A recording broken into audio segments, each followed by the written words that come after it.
Well, it is still Idaho Gives, and we really want you to give back. And you know, Boise has so many great family-friendly attractions, one of which being is the Idaho Botanical Gardens. And this week for Idaho Gives, we have the opportunity to support one of our favorite Treasure Valley venues. In addition to the beautiful vistas you'll see at the gardens, they also offer great educational programs. Here's a look as we head out to learn more.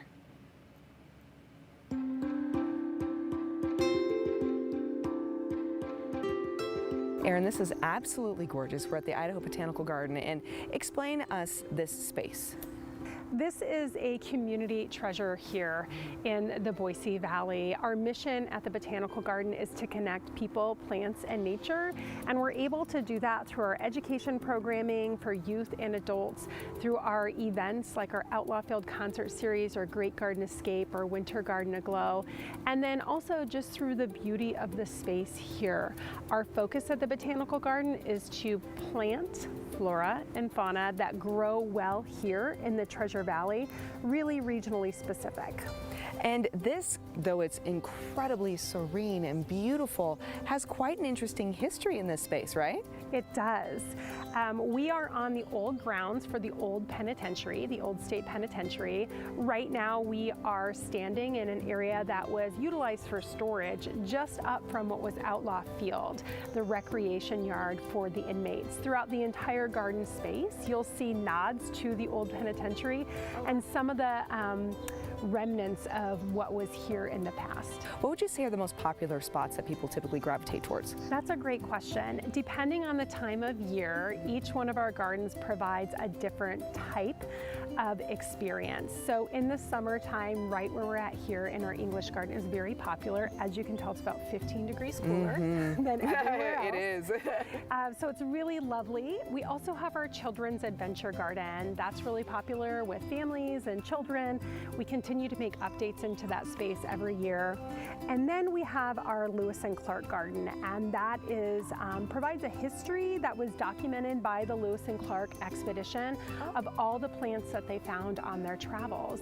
And at the very top of that Lewis and Clark Garden is a large bronze statue of Sacagawea.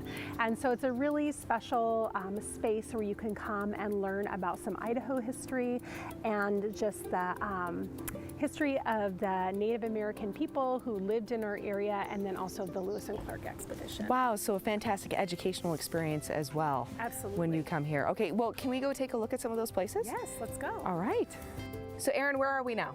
We are in our Children's Adventure Garden, standing in one of my favorite places, our tree house. Oh, this is exciting. Okay, so we're actually up. How high up are we, would you say? I'd say we're about 25 feet up. Okay. Yeah. And this is a great perspective because it kind of gives you a little bit of that bird's eye view a little bit, right? Yes. Of some certain areas. Where are we overlooking? So we're overlooking the oldest area of our Children's Adventure Garden, and also just right behind us is our koi pond.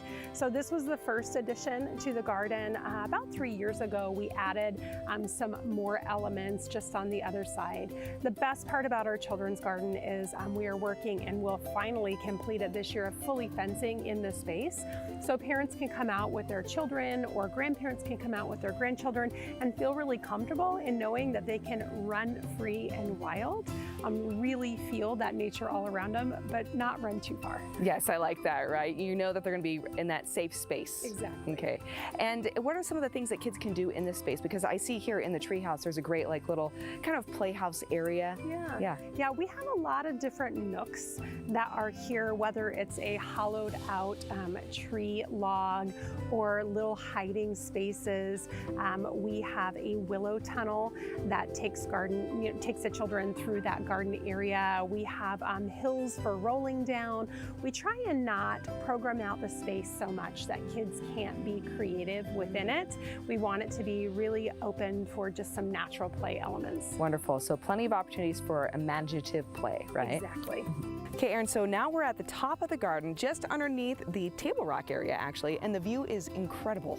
Yeah, it's definitely one of the spots that people enjoy coming to at the garden the most, because the view is stunning, whether it's in the summertime or in the wintertime during our Winter Garden Aglow event. And this is above the Lewis and Clark Garden, right? Yeah, this is at the very top. Our Lewis and Clark Garden was established just about 15 years ago. It focuses on plants that were documented by Lewis and Clark. Of course, all of the plants were here long before Lewis and Clark came and made their expedition. However, we do give a nod to the explorers for their documentation of all the plants that you see within the garden here. And again, a reminder that the Idaho Botanical Gardens has great education programs, and they are a part of Idaho Gives. That's our opportunity to give back to all the nonprofits in our community that make such a positive difference. So right now, go to idahogives.org and donate to your favorite nonprofit. Perhaps the Idaho Botanical Gardens could be one. You have only through today to get it done. So let's go ahead and say thank you for everything that all the nonprofits do. We have a lot more Idaho Today coming up right after the break.